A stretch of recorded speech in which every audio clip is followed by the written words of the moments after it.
A journey through the site of former Caribou, Colorado might go unnoticed if it weren't for the remains of two stone structures built long after its heyday, and a crumpled log cabin receding into a gently sloped hill. A popular tourist destination it never was. Tucked high and away from its neighbors, with long and inhospitable winters, Caribou was a simple but effective mining camp, which grew into a small, incorporated city, living and dying on silver dreams.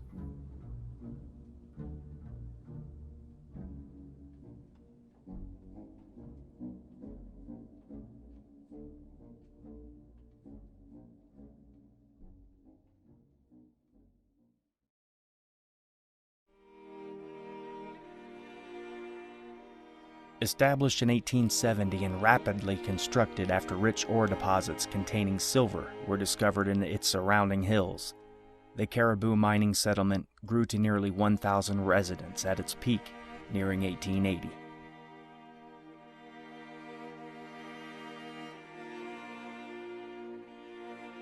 Caribou had all the amenities a frontier city needed, complete with hotels, grocery and supply stores, a post office, a school, church, bakery, brewery, a discreet red light district, a newspaper, and an award-winning silver horn band that toured the surrounding areas. Silver mining was quite an expensive operation, and as the ore deposits were recovered from deeper and deeper in the earth, costs rose, and coupled with falling silver prices, the settlement declined, many of its Cornish miners moving on to newer and more prosperous sites such as Leadville. In 1899, a fire swept over Caribou Hill, destroying the southern section of town, which was rebuilt, but by 1905, another fire razed Caribou. There were just over 40 residents by then. The remains of Caribou were left to the earth, very few remained. The 1905 fire put a period on the end of a Caribou that had already, by all intents and purposes, been dismissed.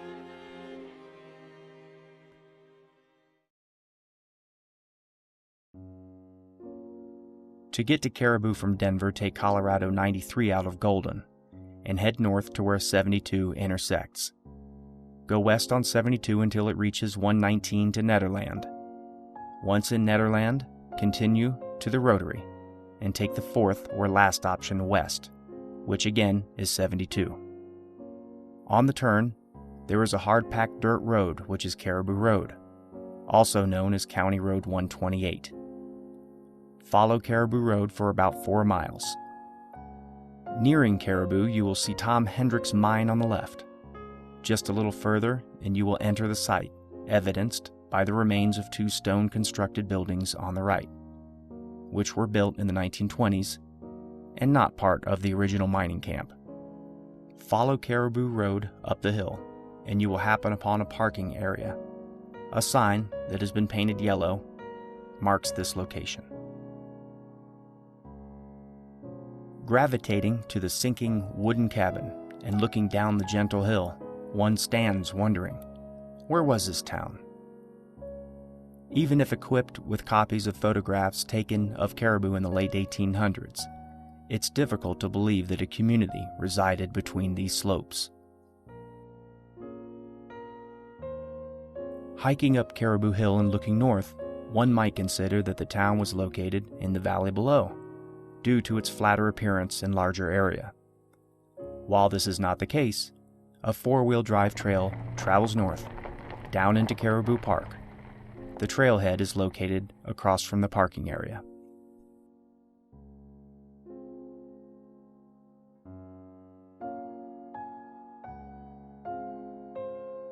To see what was Caribou, you need some imagination and some direction.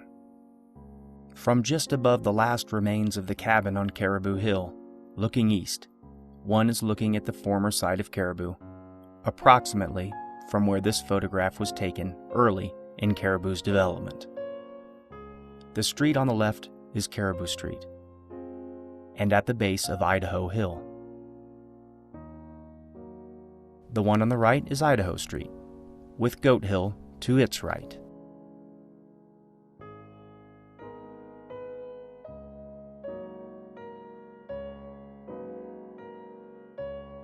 This photograph, by William Henry Jackson, was taken late in Caribou's life, from Goat Hill.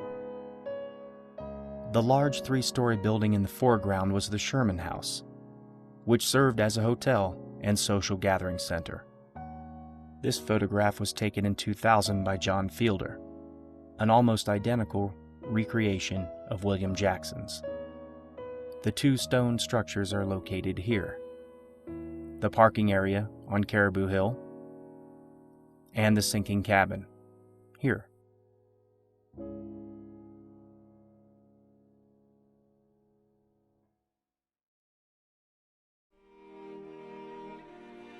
Caribou, Colorado, now a ghost of a ghost town that once bustled with activity, its residents full of hope, hard-working frontiersmen, women, and children, riding veins and grains of speculation, a romantic endeavor of chance revered by all. But ultimately, the cards of fate would favor the house, a determined earth, who would gradually take its elements back, hiding the history and character of Caribou from plain sight forever.